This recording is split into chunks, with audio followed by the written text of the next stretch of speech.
প্রায় 3 শতাধিক ককটেল, অসংখ্য দেশীয় অস্ত্র, মাদকদ্রব্য এবং বেশ কিছু আগ্নেয়াস্ত্র উদ্ধার করতে সক্ষম হয়েছি। সেই ধারাবাহিকতায় গতকাল 4 ফেব্রুয়ারি রাতে গোপন সংবাদের ভিত্তিতে শরীয়তপুর সদর আর্মি ক্যাম্প, নড়িয়া উপজেলা আর্মি ক্যাম্প ও ডামুড্ডা আর্মি ক্যাম্প হতে যৌথ বাহিনীর মাধ্যমে 3টি অভিযান পরিচালনা করা হয়।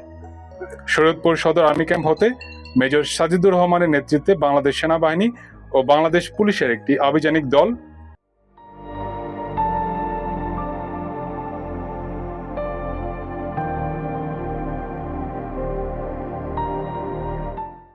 শরীয়তপুর শহরের অঙ্গারিয়া স্বর্ণঘোষ এলাকায় আনুমানিক রাত্রি 03:00 ঘটিকায় একটি অভিযান পরিচালনা করে।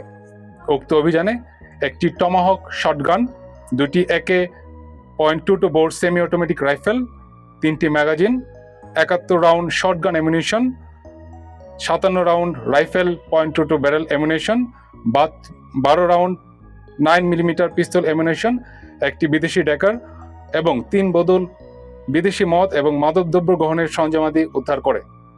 উক্ত ঘটনায় সম্পৃক্ততার জন্য সন্ত্রাসী মন্তুর তালুকদারের স্ত্রী ইসমত জাহান ওরফে ইলোরা হাওলাদারকে গ্রেফতার করে। উল্লেখ্য যে সন্ত্রাসী মন্টু তালুকদারের বিরুদ্ধে বর্তমানে 7টি মামলা চলমান রয়েছে। প্রায় একই সময় গতকাল রাতে নড়িয়া আর্মি ক্যাম্প হতে মেজর অনন্যর নেতৃত্বে বাংলাদেশ সেনাবাহিনী ও বাংলাদেশ পুলিশের সমন্বয়ে একটি আভিযানিক দল মুক্তাচরের চর ইউনিয়নের অন্তর্গত নয়ন মাতবর কান্দি গ্রামে অভিযান পরিচালনা করে।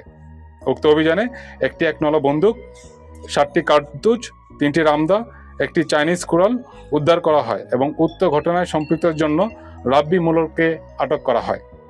প্রায় একই সময় ডামুড্ডা আর্মি ক্যাম্প হতে বাংলাদেশ সেনাবাহিনী এবং পুলিশের সমন্বয়ে আরেকটি আভিযানিক দল মেজর আবরারের নেতৃত্বে দামুড্ডা থানার ইরিকোটি এলাকায় অভিযান পরিচালনা করেন।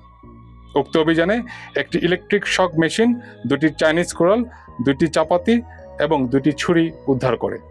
আসন্ন জাতীয় সংসদ নির্বাচন উপলক্ষে শরীয়তপুর জেলার সার্বিক আইনশৃঙ্খলা পরিস্থিতি নিয়ন্ত্রণ রাখার জন্য বাংলাদেশ সেনাবাহিনী অন্যান্য সকল আইনশৃঙ্খলা রক্ষাকারী বাহিনীর সাথে সমন্বয়পূর্বক কাজ করে চলেছে।